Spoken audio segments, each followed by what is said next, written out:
porque agora, faltando um minutinho para as 8 horas da manhã, nós vamos embarcar para a Europa. O presidente russo, Vladimir Putin, acusou a Ucrânia de manter conversas sobre armas com o Ocidente antes da guerra, que ele continua chamando de uma operação militar especial. Essa declaração faz parte de um aguardado discurso de Putin ao parlamento na semana em que a invasão russa à Ucrânia completa um ano e poucas horas depois da ida de Biden pela primeira vez à Ucrânia desde que a invasão se concretizou há um ano.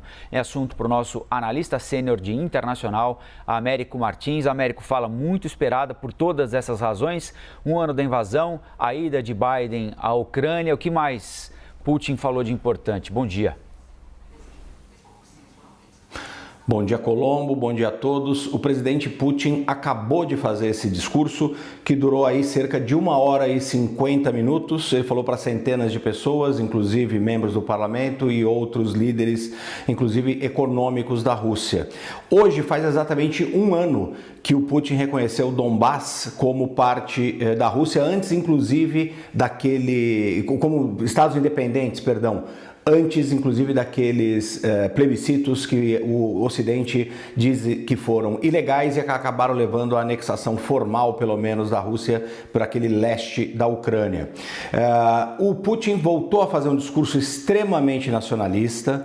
Ele culpou, como você disse, a Ucrânia pela guerra e o Ocidente por estar levando as forças da OTAN para as fronteiras da Rússia. Ele chamou essa operação especial, como ele diz, que na verdade é a guerra na Ucrânia, como uma ameaça existencial à Rússia e prometeu que a Rússia ia lutar e ia vencer essa batalha.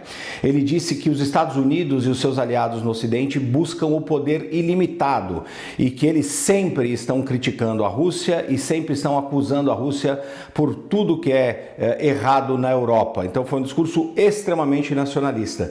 Ele também lembrou, Colombo, que as sanções econômicas não surtiram o efeito que o Ocidente esperava. E nesse ponto ele tem alguma razão, porque logo no início da guerra, quando as sanções foram implementadas, são sanções realmente muito duras em vários setores.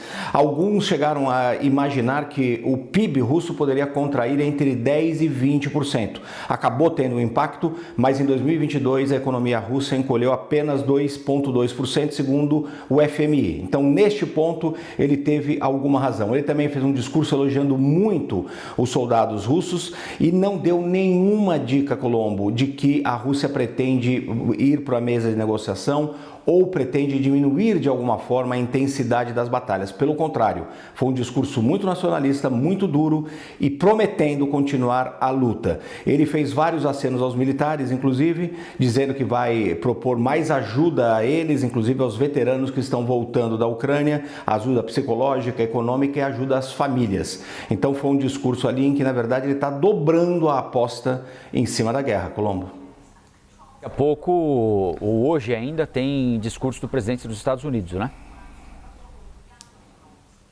Exatamente. O Biden, que visitou ontem Kiev, primeira vez que um líder dos Estados Unidos visita um campo de batalha sem o envolvimento direto de soldados americanos. Foi um gesto muito forte, né, do Biden, um recado muito forte ao Putin, dizendo que os Estados Unidos iam estar ao lado da Ucrânia até o final da guerra. Aí ele voltou para a Polônia, vai passar 3 dias lá e hoje ele vai fazer um discurso em Varsóvia, a capital da Polônia, deve ser daqui a pouco. Inclusive, a imprensa disse que assessores do Biden estavam acompanhando o discurso do Putin e que ele vai dar uma espécie de resposta a esse discurso do Putin.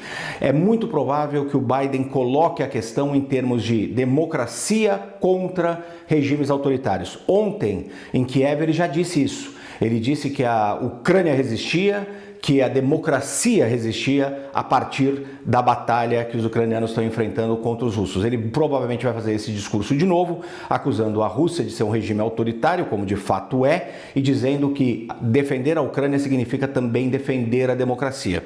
E uma última informação, Colombo, o Jack Sullivan, que é o conselheiro de segurança nacional dos Estados Unidos, foi convidado aí pela imprensa internacional a comentar rapidamente o discurso do Putin. E ele disse simplesmente que é absurdo imaginar, como os russos imaginam, que foi uma ameaça da OTAN que fez a guerra começar, porque, obviamente, todos sabem, a guerra começou com uma invasão dos russos no leste da Ucrânia. Colombo. Américo Martins, ao vivo e direto da Europa, nos atualizando sobre discurso recém-encerrado do presidente da Rússia, Vladimir Putin, na semana em que a invasão russa à Ucrânia completa um ano.